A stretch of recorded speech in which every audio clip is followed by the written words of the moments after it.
If the stars were made to worship, so will I. Today's reading from Musings of a Christian Physician on the Physical and Spiritual Healing of Man is by Dr. Joseph DeMay. Today's reading will be from week 50, day 4. And Moses said to the people, "Do not be afraid. Stand still and see the salvation of the Lord, which he will accomplish for you today.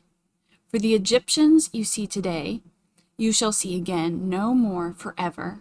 The Lord will fight for you, and you shall hold your peace." Exodus 14:13 through 14. I just love those verses. So full of foundational truth. Let's set the scene again. God intentionally led his children to the shore of an impassable body of water, and then hardens Pharaoh's heart so he will pursue them. Verse 4. God has big lessons in mind for his unbelieving children, and the haughty, irreverent Pharaoh, who would quickly assemble a huge army, including 600 chariots, and take off in pursuit of the former slaves. The army finds the former slaves pinned against the sea with no way of escape. Game, set, match. So they were very afraid, and the children of Israel cried out to the Lord. Verse 10. That's when Moses gives the admonition above. Notice what the children of Israel were to do to escape this dire situation. They were to stand still and see their salvation and hold their peace. Wow, that's all. Just rest in what the Lord will accomplish for you today. God was to perform. They were to stand still. Please hold that thought, because just 5 chapters from now, this beautiful relationship will be reversed with disastrous consequences. But we're getting ahead of ourselves. The parting of the Red Sea is one of the most dramatic scenes in human history. For one thing, it occurs at night, but the pillar of fire is before the Israelites to light their way, while the pillar of cloud moves behind them to enshroud the Egyptians in darkness.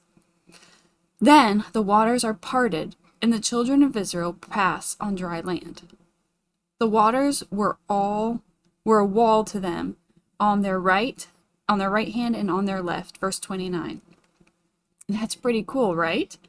But remember that verse from yesterday about God being a jealous God? Then the Lord said to Moses, "Stretch out your hand over the sea, that the waters may come back upon the Egyptians, on their chariots and on their horsemen." Then the waters returned and covered the chariots, the horsemen, and all the army of Pharaoh that came into the sea after them.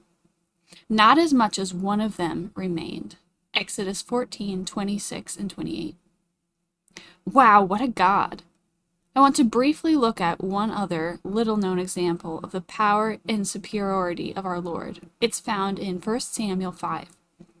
Remember the Ark of the Covenant that was in the Holy of Holies in the tabernacle? We now skip ahead a few hundred years.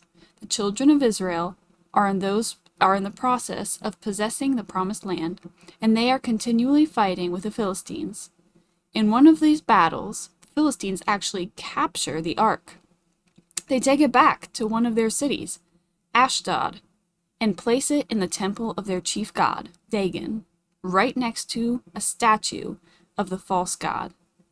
Then they go to bed, and the next morning, oh my, we're out of time. You'll just have to wait. You'll just love what happened tomorrow.